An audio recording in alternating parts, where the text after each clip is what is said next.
bonsoir. Bonsoir. Comment analysez-vous cette situation de pandémie de la maladie à coronavirus, mais qui traumatise toute la Terre et personne ne trouve la solution? Tout le monde est étonné devant cette situation. Vous, en tant que chrétien, quelle est votre analyse? Mais déjà, monsieur le journaliste, merci. On se rend compte que c'est la psychose totale, la peur.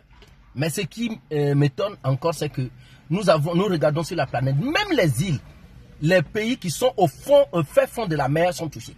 Donc c'est un truc mondial et qui n'épargne aucune nation.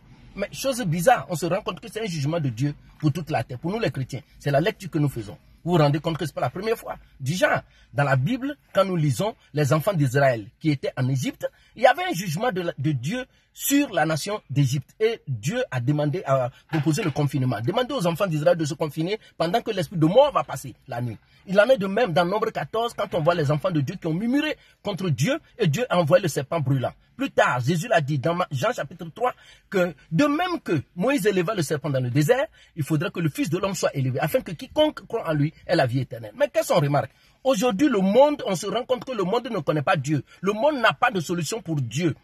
On cite les consignes sanitaires, les consignes barrières, entre autres, lavage régulièrement des mains, entre autres, tousser dans le creux de son bras, ou encore se cacher le nez et tout ça. Mais jamais on a vu dans une chaîne de télévision, on propose la prière. Le monde ne connaît pas Dieu. Le monde ne connaît pas Dieu. Et ça, c'est pas nouveau. Mais au-delà de ça, nous qui avons une lecture un peu spirituelle des choses, on se rend compte que c'est un jugement pénible de Dieu. Et pourquoi ce jugement? Pourquoi ce jugement? Pourquoi Dieu jugerait le monde? Mais le monde a péché. Quand un homme couche avec un animal, quand un homme avec des barbes prend son ami garçon barbe, les os qui sont dus et puis l'embrasse, ça, Dieu n'est pas content de ça. Quand le monde entier encourage comment on appelle, la pédophilie, encourage l'homosexualité et décourage la polygamie, vous voyez, le monde entier, le blanc a réussi à nous dire que la polygamie est mauvaise, mais la pédophilie est bien. Le blanc a réussi à nous dire que la polygamie est une très mauvaise chose. Faire beaucoup d'enfants, ce n'est pas bon. Mais un animal qui couche avec un homme, ça c'est bon. Et nous, on accepte ça. Il y a un temps pour Dieu qui jugera toute la terre. Mais regardez, faites cette analyse-là. Le blanc arrive à découper l'homme.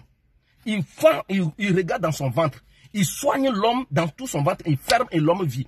Le blanc enlève le cœur de l'homme, il dépose à côté. Il finit de soigner le cœur, il replace dans la cage thoracique et l'homme vit.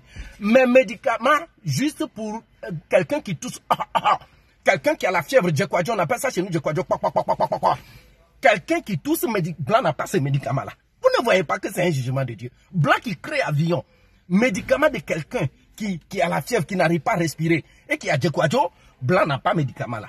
Dieu juge la terre. Mais je suis convaincu que tous les enfants de Dieu seront épargnés. Vous n'allez jamais entendre qu'un enfant de Dieu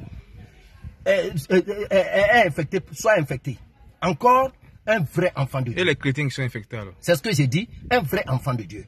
Vous voyez, les chrétiens qui seront infectés seront guéris.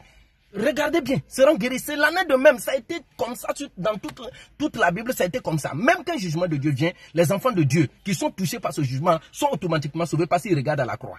Merci, M. Lapson. Merci.